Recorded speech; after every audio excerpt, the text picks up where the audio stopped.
అయితే అతను చాక్ తీసుకెళ్ళి అదే ఆ కత్తి ఏదైతే ఉందో ఆ షీల్డ్ గుచ్చేది దాన్ని తీసుకెళ్ళి ఎమ్మానియల్కి అయితే ఇచ్చాడు. ఎమ్మానియల్ తనుజని నామినేట్ చేశాడు.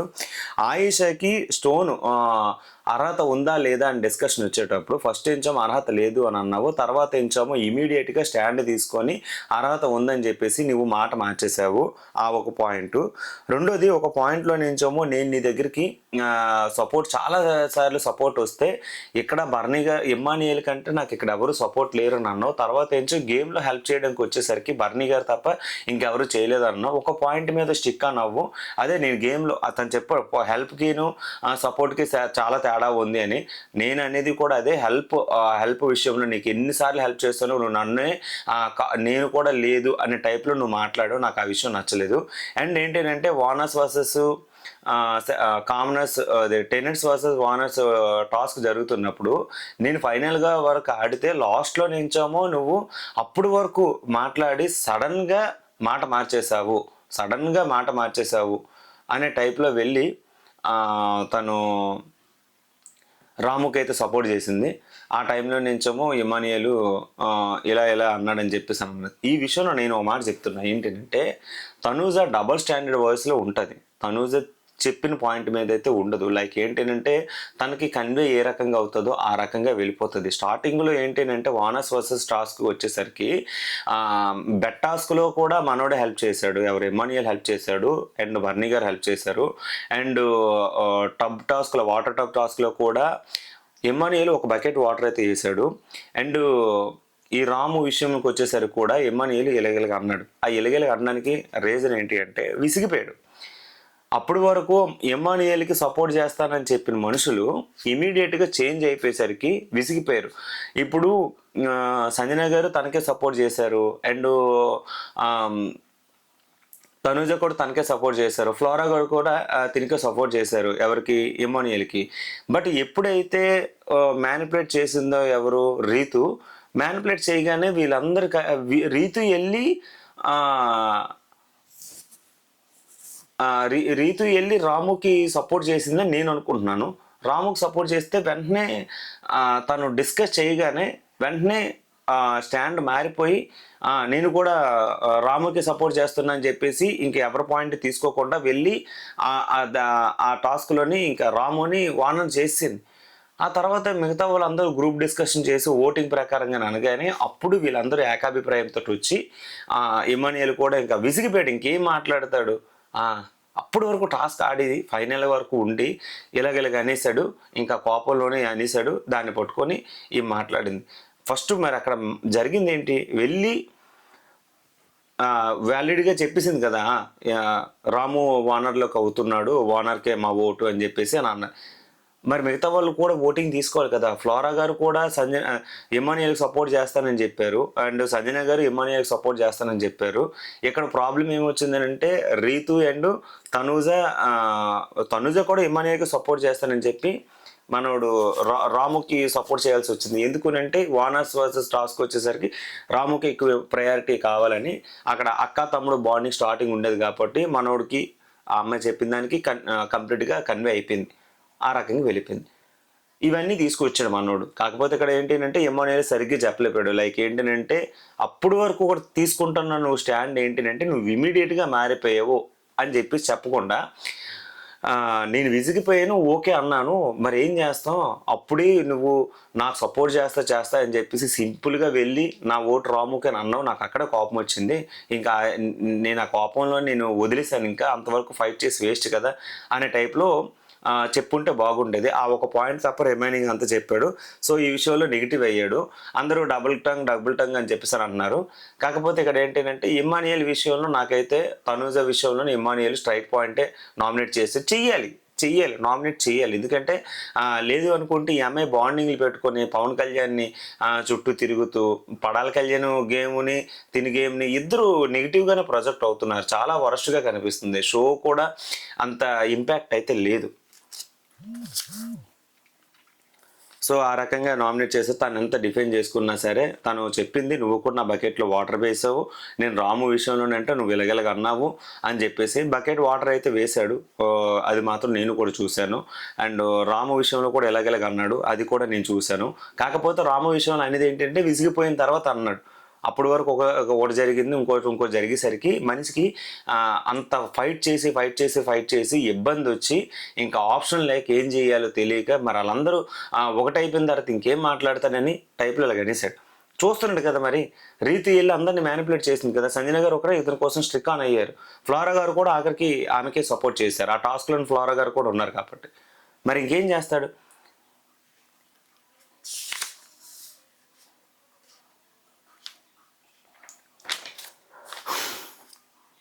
సో ఆ విషయంలో వెళ్ళిపోయింది. తర్వాత ఫ్లోరా గారు ఫ్లోరా గారు అయితే లోపలికి వచ్చేవారు. ఫ్లోరా గారు డిమాన్ గురించి డిమాండ్ మీద రీతుకి ఫేక్ బాండింగ్ కనిపించింది. ఎందుకు అనంటే అలాగ అనిపించింది. ఎందుకు అనంటే నాకు ఒక చిన్న పాయింట్ దగ్గర నాకు అనిపించింది. లైక్ ఏంటి, ఏ బంధం లేని వాళ్ళ దగ్గర నువ్వేంచో హెయిర్ కట్ చేసుకున్నావు. లైక్ సంజన గారు నామినేట్ అయిపోయింది, ఎలిమినేషన్ అవుతున్నప్పుడు, మిడ్ వీక్ ఎలిమినేషన్ అయిపోయినప్పుడు, బయటకు వెళ్ళిపోయినప్పుడు నువ్వు ఆమెను లోపలికి రావడానికి హెయిర్ కట్ చేసుకున్నావు. నేను ఈ విషయంలో నీకు చాలా ఓకే ఫీల్ అయ్యాను. కానీ డిమాండ్ డబ్బులు అడిగేటప్పటికి ఫస్ట్ చేదరించుకుంది, అడగాలి కదా అని లైక్లు. అంటే ఫస్ట్ ఒక చిన్న కన్నింగ్ లుక్ అయితే ఇచ్చింది. సో ఆ లుక్ని ఈమె అబ్జర్వ్ చేసి నువ్వు డిమాండ్ దగ్గర ఫేక్గా కనిపించావు అనే టాపిక్ అయితే తీసుకొచ్చింది. ఈ విషయంలోనే ఆమె వెళ్ళి నామినేట్ చేసింది. తను ఎంత డిఫెండ్ చేసుకుని ఇక్కడ వ్యాలిడ్గా కనిపించలేదు. అంటే ఏంటంటే డిమాండ్ తోటి నీది ఫేక్ బాండింగ్ అనగానే డిమాండ్ కూడా అది అర్థమైనట్టుగా ఉంది. సో డిమాండ్ కూడా ఇంకా తన్ని దూరం పెడతాడేమో నాకైతే అనిపిస్తుంది. ఆ డబ్బులు ఇచ్చిన దగ్గర వీరిద్దరు గొడవలు అవుతున్నాయి. ఇంకా దీని గురించి ఎంత మాట్లాడినా మనకి కోపం తప్ప ఇంకేం రాదు, చిరాకు వస్తుంది అంతే.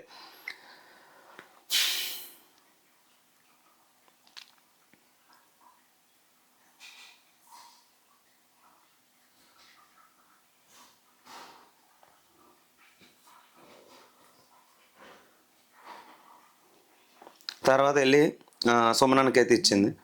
సుమనన్న సంజన గారిని అయితే నామినేట్ చేశాడు. సుమనన్న వెళ్ళి సంజన గారిని నామినేట్ చేసేటప్పుడు మంచి పాయింట్లు చెప్పాడు, సరైన పాయింట్లు చెప్పాడు. వాష్రూమ్ దగ్గర బకెట్ దగ్గర ఇష్యూ ఏదైతే ఉందో చాలా మాటలు నోరు జారారు. కెప్టెన్ని చేతగాని కెప్టెన్ చులకనగా చూడడం అండ్ అవతల వాళ్ళ మాటలను పట్టించుకోకపోవడం ఇవన్నీ అన్నారు. అంటే సారీ చెప్పాక, సారీ చెప్తే ఎలాగవుతుందండి? కొట్టేసి గోపు మీద కొట్టేసి సారీ చెప్తే అయిపోతుందా? మీకు ఎవరైనా అలాగంటే మీరు ఊరుకుంటారా? మీ విషయంలో మేము కెప్టెన్గా ఉండేటప్పుడు మేము ఎంత రెస్పెక్ట్ ఇచ్చామో మీరు కూడా ఆ టైంలో అన్నీ చేశారు. మీరు ఒక మాట అయినా అన్నారా? మిమ్మల్ని ఒకరైనా అన్నారా? సంజన గల్రా అని కెప్టెన్ అని చెప్పి రెస్పెక్ట్ ఇచ్చి మాట్లాడడం. బట్ మా కెప్టెన్సీ వచ్చేసరికి మీరు ఎందుకు అలా బిహేవ్ చేశారు అది ఆ డస్ట్బిన్ దగ్గర?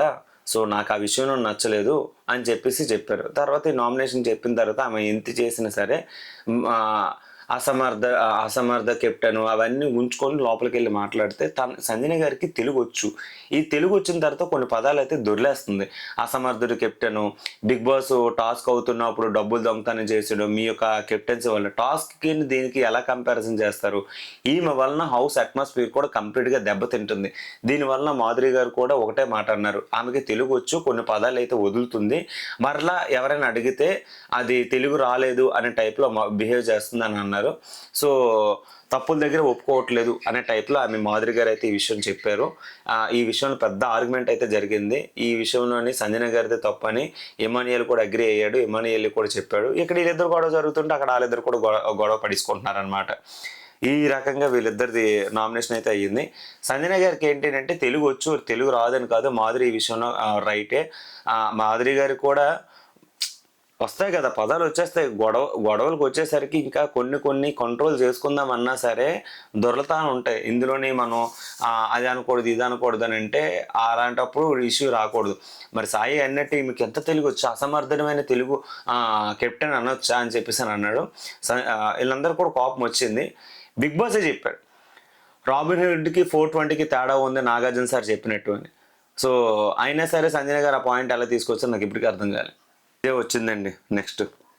శ్రీజ వచ్చి నామినేషన్ చేసింది. శ్రీజ వచ్చి నామినేషన్ చేసేటప్పుడు హౌస్ అంతా కంపరం వచ్చిందనమాట. సారీ, ప్రకంపనం వచ్చింది.